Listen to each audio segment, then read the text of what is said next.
Bonjour à tous, bienvenue sur Sensation. Aujourd'hui, je reçois Marie-Catherine Karamati. Vous êtes membre d'Amnesty International Rouen. Bonjour. Bonjour. Alors, ensemble, nous allons parler des logiciels espions. Est-ce que, dans un premier temps, vous pouvez nous dire ce que c'est un logiciel espion ?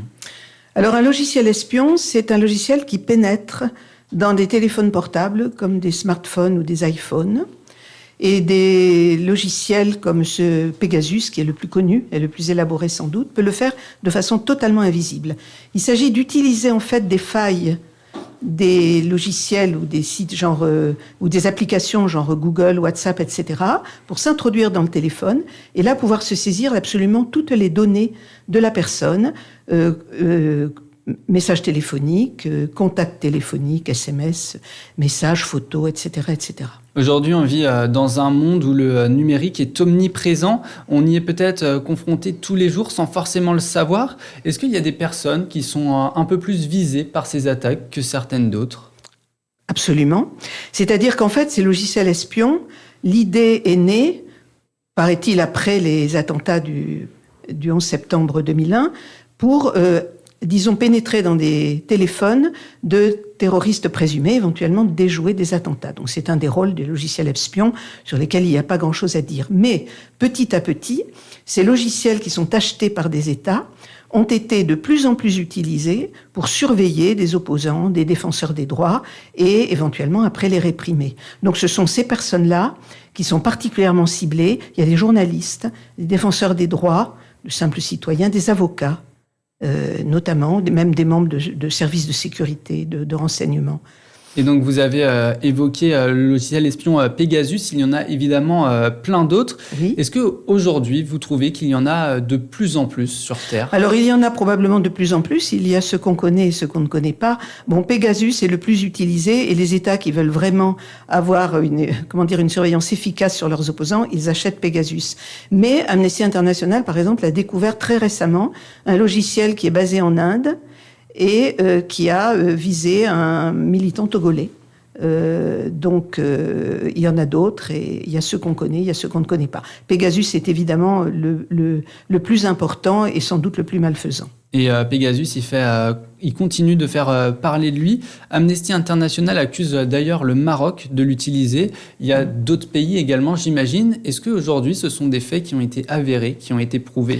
Alors, ce sont des faits qui ont été avérés grâce à une enquête qui a été menée conjointement par Forbidden Stories, qui est un consortium de journalistes d'investigation de plusieurs pays, et le laboratoire d'enquête d'Amnesty Security Lab, qui ont mené une enquête très très poussée à la suite d'un certain nombre de faits, pour citer le cas Khashoggi en particulier, qui ont permis de se rendre compte que malgré un travail complètement dans l'ombre, il y avait effectivement un très très grand nombre de piratages très dangereux. Cette enquête a abouti à un rapport qui a été dévoilé en juillet 2021 et qui a vraiment fait la une, on peut dire, des médias internationaux. Et dans ce rapport, il est établi qu'il y a une liste de 50 000 victimes, enfin cibles potentielles, c'est-à-dire pas toutes piratées, mais pouvant l'être dans certains contextes, et sur une quarantaine d'États qui donc ont fait l'achat de ce logiciel Pegasus. Et comment ça se fait que cela arrive ? Ça veut dire qu'il n'y a pas assez de réglementation à ce niveau-là, ou bien ce sont plutôt les pays qui utilisent ce logiciel qui flirtent avec la loi ? Oui, les deux. C'est-à-dire qu'il n'y a aucune réglementation, et c'est le problème, c'est ce sur quoi on va essayer de lutter. Et il y a effectivement des pays qui, sous prétexte d'acheter des logiciels qui vont leur permettre de surveiller des terroristes, des criminels, etc., vont en fait utiliser un petit peu, enfin dans ce but-là, une minorité, disons, de cibles, mais dans la majorité qui vont s'en servir pour surveiller les gens qui les mettent en difficulté d'une façon ou d'une autre.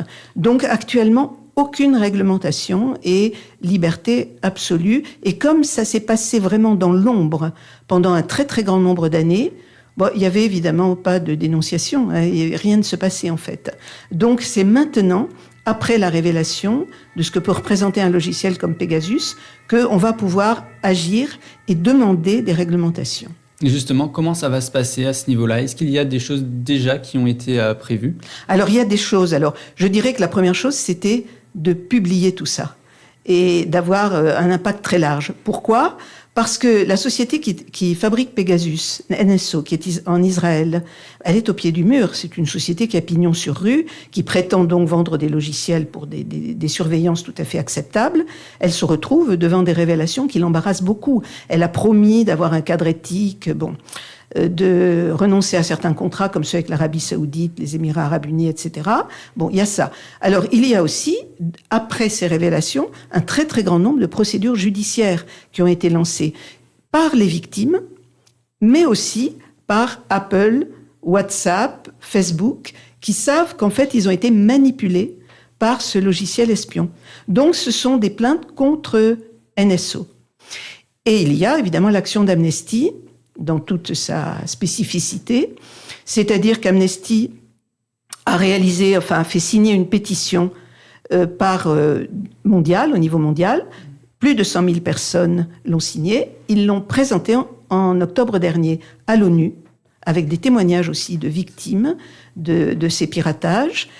Et la demande de cette pétition, c'est qu'il y ait un moratoire sur la fabrication, le transfert, la vente de ces logiciels, jusqu'à ce qu'une réglementation extrêmement rigoureuse soit mise en place. Moratoire et pas suppression. Pourquoi ? Pour ce que j'ai expliqué tout à l'heure, parce que un logiciel espion peut servir à déjouer des attentats, comme ça a sûrement été le cas. Est-ce qu'on peut affirmer aujourd'hui que ces logiciels espions sont de véritables armes utilisées à l'encontre de la société ? En fait, on les appelle des armes numériques. Parce que tout ce que j'ai décrit sur la possibilité qu'un pays a de surveiller un défenseur des droits, ça peut aboutir à quoi ? Ça peut aboutir à une répression et éventuellement un assassinat. Bon, on pense au cas Khashoggi, ce journaliste saoudien qui a été assassiné en 2018 dans le consulat d'Arabie Saoudite d'Istanbul, en Turquie, où il était entré chercher des papiers pour se marier avec une dame turque. Bon, il est exilé de l'Arabie Saoudite. Il a été assassiné et dépecé. Enfin, c'est absolument horrible.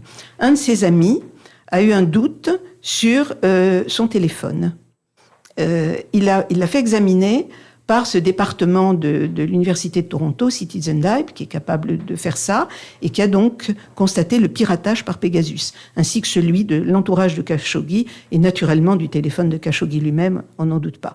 Alors, ça veut dire que l'Arabie Saoudite, qui était à l'origine de cette surveillance, ça veut dire que l'Arabie Saoudite était complètement au courant des messages qu'il envoyait, qui étaient évidemment des critiques vis-à-vis du régime, de ses déplacements, de tout un tas de choses. Et quelle part ça a eu dans son assassinat ? Bon, on ne peut pas le dire, mais on peut se douter que c'est excessivement dangereux. Pourquoi l'espionnage, il est si puissant ? Qu'est-ce qu'on obtient en espionnant quelqu'un ? Alors, je pense qu'un téléphone portable, ça contient énormément de choses. C'est-à-dire qu'un journaliste, par exemple, un défenseur des droits, un militant, un opposant d'un régime politique, il a énormément de choses sur son téléphone, beaucoup plus que ce qu'on peut connaître d'une autre façon. Donc, vider de ces données un téléphone portable, alors tous les contacts téléphoniques, tout ça, ce sont certainement des apports extrêmement importants dans la surveillance des opposants. Certainement. En tout cas, quand on sait le prix je ne le connais pas, mais je sais que c'est très élevé, du logiciel Pegasus, quand un État achète un logiciel Pegasus pour en faire cette utilisation, c'est que vraiment, il espère en tirer un profit, disons. Et donc justement, on parle de ce logiciel. Est-ce qu'il y a un moyen de le contrer ? Vous avez parlé d'une entreprise à Toronto. Elle est là pour détecter ce logiciel ? Alors, en fait, ce n'est pas une entreprise, c'est un département d'université, c'est-à-dire un ensemble d'étudiants et de professeurs qui sont évidemment d'une compétence technologique hors pair, qui proposent ces services pour analyser des téléphones. C'est-à-dire, ça c'est important aussi, la publicité qu'on a donnée à cette affaire, ça fait que des gens qui ont des soupçons, selon leurs activités, puisque rien n'est visible sur leur téléphone, ils ont la possibilité d'apporter ce téléphone à Citizen Lab et de savoir s'ils ont été piratés. Et ça maintenant, l'entreprise NSO le sait. Donc c'est quand même aussi une façon de se défendre un petit peu. Merci beaucoup, Marie-Catherine Karamati, d'avoir été avec nous sur Sensation aujourd'hui. Je rappelle donc que vous êtes membre d'Amnesty International Rouen et qu'on espère évidemment que des choses seront faites pour lutter contre ces logiciels espions. Et pour retrouver et revoir cette émission, vous pouvez vous rendre sur le site internet ou l'application Radio Sensation.